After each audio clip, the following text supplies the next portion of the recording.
dan bahan. Alat yang digunakan yaitu 3 buah gelas plastik, 3 tusuk sate, pensil, pisau, dan kertas. Bahan yang digunakan yaitu limbah rumah tangga, limbah tahu, air bersih, dan 3 buah bawang merah. Selanjutnya, langkah kerja. Yang pertama, buat lubang pada gelas plastik dengan menggunakan pisau dan tusuk sate pada bagian sisi kanan dan kiri tengah gelas plastik. Lakukan hal ini pada 3 gelas plastik yang telah disediakan.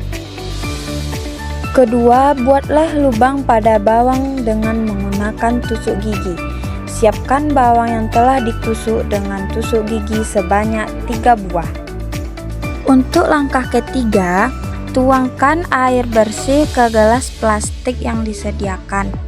Lalu pasangkan bawang merah pada gelas plastik yang ada air bersihnya dengan menggunakan tusuk sate. Langkah keempat, tuangkan limbah rumah tangga ke gelas plastik yang disediakan, lalu pasangkan bawang merah pada gelas plastik tersebut menggunakan tusuk sate.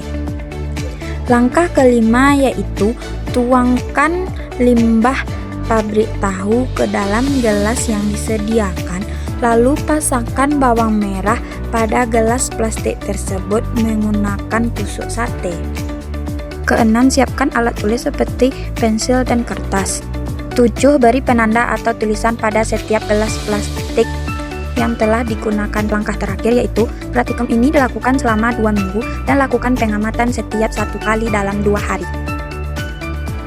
Pada hari pertama, hasil pengamatannya yaitu belum terdapat perubahan apapun pada bawang merah yang direndam dengan air limbah pabrik tahu, limbah rumah tangga, dan bawang yang direndam dengan air bersih. Pada hari ketiga, terjadi perubahan pada bau air yang asam pada jenis air limbah rumah tangga dan limbah pabrik tahu.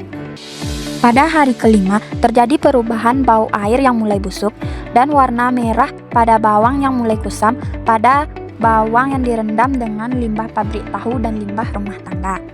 Pada hari ketujuh, terjadi perubahan pada media air bersih di mana akarnya mulai tumbuh. Pada media limbah pabrik tahu, tekstur bawangnya sedikit lebih lunak. Dan pada media air bersih, akar bawangnya tumbuh sepanjang 1 cm. Pada hari ke-9 terjadi perubahan pada media limbah rumah tangga di mana akarnya mulai tumbuh. Media limbah pabrik tahu dan limbah rumah tangga, tekstur bawangnya sedikit lunak, dan pada media air bersih akarnya tumbuh sepanjang 1 cm. Pada hari ke-11 terjadi perubahan warna air pada media limbah pabrik tahu dan limbah rumah tangga di mana tumbuh putih-putih atau jamur. Pada limbah rumah tangga, akar bawangnya 1 cm dan sedikit lunak. Sedangkan pada limbah pabrik tahu, bawangnya lunak dan akarnya mulai tumbuh. Dan pada air bersih, panjang akar bawang menjadi 2 cm. Pada hari ke-13 terjadi perubahan warna air pada air limbah tahu di mana terdapat banyak jamur. Pada media dengan limbah rumah tangga terjadi perubahan pada baunya yang busuk. Akarnya tumbuh sekitar 1,5 cm tetapi berwarna kuning dan halus. Tekstur bawangnya yang lunak. Dan pada air bersih, panjang akar bawangnya menjadi 3 cm. Pada pengamatan terakhir atau hari ke-15 terjadi perubahan pada media limbah pabrik tahu di mana warna bawang coklat dan busuk serta lunak, sedangkan airnya banyak jamur, termasuk juga dengan bawangnya yang telah berjamur dan akar yang telah tumbuh menjadi busuk.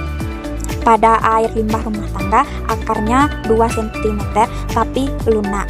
Dan terakhir pada media air bersih, bawang tersebut tumbuh akarnya 4 cm dan tekstur bawang sangat keras, atau bawangnya tumbuh secara optimal. Jenis media air sangat mempengaruhi pada perkembangan bawang merah. Yang pertama, pada media air bersih, pertumbuhan akar bawang merah optimal dan bagus karena tidak mengandung zat yang berbahaya dan mikroba patogen. Pada media limbah rumah tangga mengandung banyak minyak dan deterjen sehingga akar tidak menyerap air dan nutrisi dengan baik, sehingga akar lunak dan akhirnya membusuk.